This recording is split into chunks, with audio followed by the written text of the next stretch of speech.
ओम श्री गणेशाय नमः। सर्वमंगल मांगल्ये शिवे सर्वार्थ साधके शरण्ये त्र्यंबके गौरी नारायणी नमोस्तुते। क्षत्रियों द्वारा भृगुवंशी ब्राह्मणों का संहार। राजा जनमेजय ने पूछा, पितामह, जिन्होंने ब्रह्म हत्या की बिल्कुल परवाह न करके भृगुवंशी ब्राह्मणों का वध कर दिया था, उन क्षत्रियों में ऐसा वैर भाव क्यों उत्पन्न हो गया था, बताने की कृपा कीजिए। इस प्रकार राजा जनमेजय के पूछने पर सत्यवती नंदन व्यास जी परम प्रसन्न होकर कहने लगे। व्यास जी बोले, हेह वंश में एक राजा हो चुके हैं। उनका नाम कार्तिवीर्य था। धर्म में सदा तत्पर रहने वाले उन बलशाली राजा के 1000 भुजाएं थी, अतः लोग उन्हें सहस्त्रार्जुन भी कहते थे। उन्होंने बहुत समय तक राज्य किया। उनके स्वर्गवासी होने के पश्चात हेह वंशी क्षत्रिय निर्धन हो गए। एक समय की बात है, धन मांगने के विचार से वे उन भृगुवंशी ब्राह्मणों के पास गए। नम्रता पूर्वक उन्होंने ब्राह्मणों से बहुत सा धन की याचना की, किंतु उन लोभी ब्राह्मणों ने तो अपनी प्रचुर संपत्ति जमीन में गाड़ दी थी और बहुतों ने दूसरे ब्राह्मणों को यहाँ छिप कर रख दी थी। यो लोभ के कारण उन ब्राह्मणों का विचार नष्ट हो चुका था। अतएव अपने जजमानों को दुखी देखकर वे धन देने के लिए प्रस्तुत नहीं हुए। तदंतर बहुत से हेह वंशी प्रधान क्षत्रिय जो धन के अभाव से महान कष्ट पा रहे थे, द्रव्य प्राप्ति के लिए भृगुवंशी ब्राह्मणों के आश्रम पर पहुंचे। देखा, ब्राह्मण आश्रम छोड़कर चले गए थे। तब उन क्षत्रियों के द्रव्य को पाने के लिए वहां की जमीन को खोदना आरंभ कर दिया। इसी बीच उनके घर में गाड़े हुए धन पर नजर पड़ गई। धन के लोभ में उन क्षत्रियों ने पास पड़ोस के ब्राह्मणों के घर भी खोद डाले। वहां वे उन्हें संपत्ति हाथ लगी। तब भृगुवंशी ब्राह्मण भागकर कंदराओं में चले गए। हेह वंशी क्षत्रिय वहां भी पहुंच गए। भृगुकुल का संहार करते हुए वे उस भूमंडल पर घूमने लगे। वे हत्यारे क्षत्रिय पाप करने पर भी तुले हुए थे। उन घृणित कर्म से जिन स्त्रियों का गर्भ नष्ट हो जाता था, वे बेचारी अत्यंत दुखी होकर कुरूरी पंक्षी की भांति विलाप करने लगी थी। व्यास जी कहते हैं, राजन, जब जे हेह वंशी क्षत्रिय भार्गव वंश की स्त्रियों को अपार पीड़ा पहुंचाने लगे, तब से भय के कारण अत्यंत घबराकर जीवन से निराश हो हिमाचल पर्वत चली गई। वहीं नदी के तट पर उन्होंने मिट्टी की गोरी बनाकर स्थापित की और निराहार रहकर उपासना करने लगी। उस समय उन श्रेष्ठ स्त्रियों के पास स्वप्न में देवी पधारी और उनमें बोली, तुम लोगों में से किसी एक स्त्री की जांघ से एक पुत्र उत्पन्न होगा। मेरा अंशभूत वे पुरुष तुम लोगों का कार्य संपन्न करेगा। नींद टूटने पर उन सभी स्त्रियों के मन में बड़ा हर्ष हुआ। उनमें से एक चतुर स्त्री ने गर्भ धारण किया। उसका हृदय भी भय वंचित ना था। वंश वृद्धि के लिए वे वहां से भाग चली। क्षत्रिय ने उसे भागते देख लिया। तब वे उसके पीछे दौड़ पड़े। कहने लगे, तुम बहुत शीघ्र इस नारी को पकड़ो, मार डालो, क्योंकि गर्भ धारण करके यहाँ से भागी जा रही है। गर्भ में रहने वाले बालक ने सुना माता रो रही है। उसकी अवस्था बड़ी दयनीय है। आंखों में आंसू भरकर कांपती हुई माता को देखकर गर्भ स्थित बालक के क्रोध की सीमा न रही। वे जांघ से चीर कर आया। उसने तुरंत ही क्षत्रियों के नेत्र की ज्योति हर ली। जन्मांध प्राणी की भांति पर्वत की गुफाओं में इधर उधर भटकने लगे। वे दृष्टिहीन एवं निराश्रय हेह संगक क्षत्रिय उस पतिव्रता ब्राह्मणी के शरणागत हो गए। व्यास जी बोले, राजन, मैं तुमको हेहों की उत्पत्ति का इतिहास बतलाता हूँ, सुनो। एक बार लीलामय भगवान विष्णु ने लक्ष्मी जी को घोड़ी बनने का शाप दे दिया था। उनकी प्रत्येक लीलाओं का रहस्य होता है, उसको वे ही जानते हैं। श्री लक्ष्मी को इस क्लेश तो बहुत हुआ, परंतु वे भगवान के प्रणाम करके तथा उनकी आज्ञा लेकर मृत्यु लोक में चली गई। यहाँ सूर्य की पत्नी ने पूर्व समय में अत्यंत कठिन तप किया था।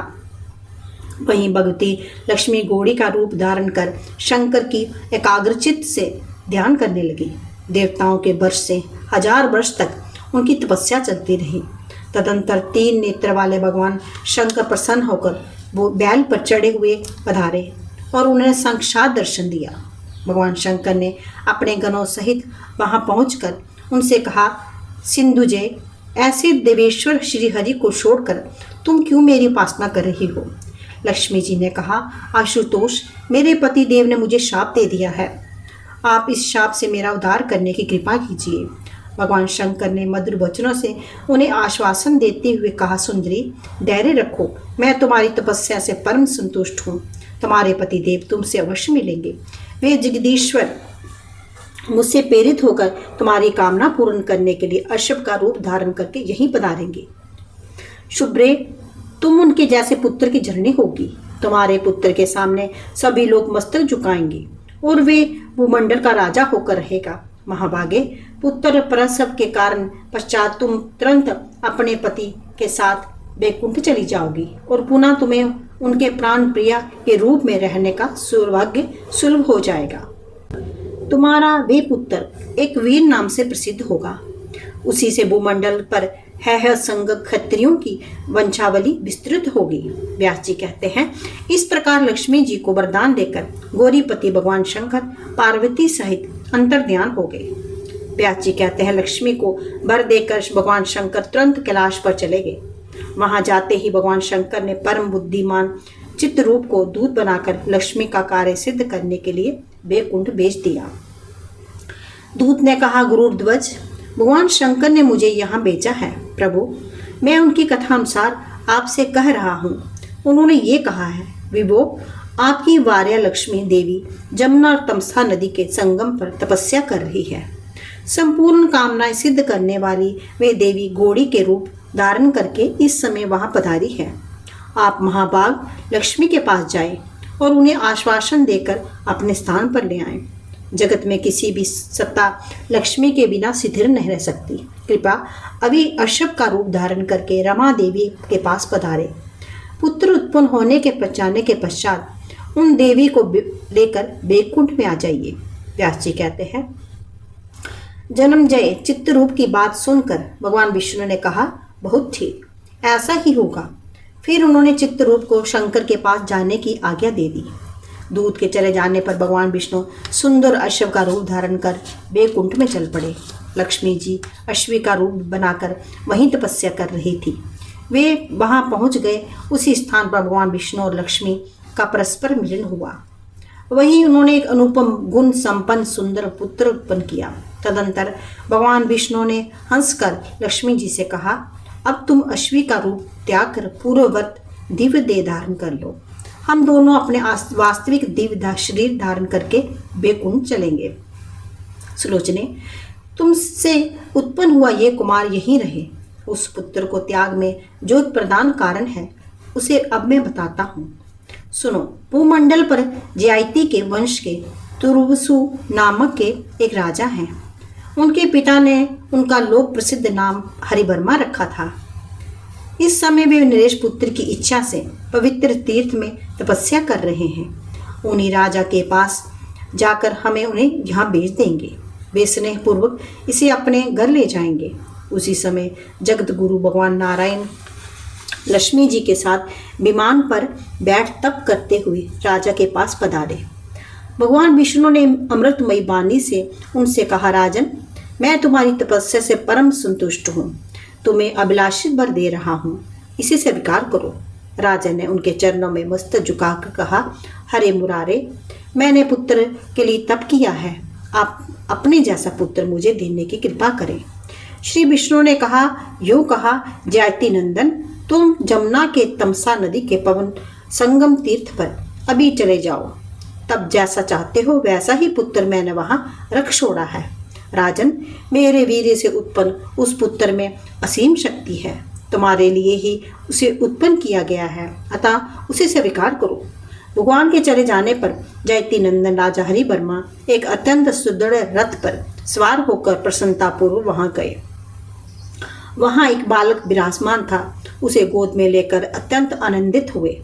उसके अत्यंत सुंदर मुख को देखते ही उनकी आंखों में प्रेमाश्रु गिरने लगे। उत्सव करके राजा हरिवर्मा ने अपने पुत्र का नाम एकवीर रखा था।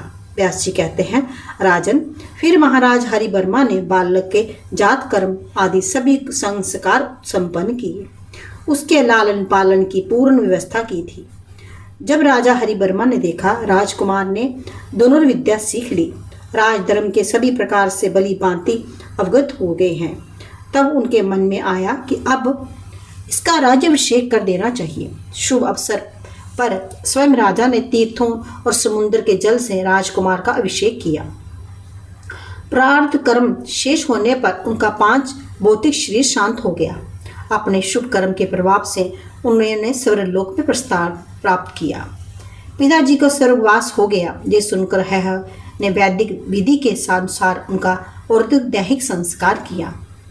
कुछ काल के पश्चात राजा रंभ की पुत्री एकावली से एक वीर का विधि पूर्वक पाणी ग्रहण संस्कार संपन्न हुआ।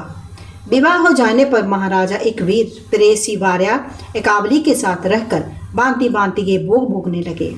उन्होंने एकावली के गर्भ से एक पुत्र उत्पन्न किया जो कृतवीर नाम से विख्यात हुए।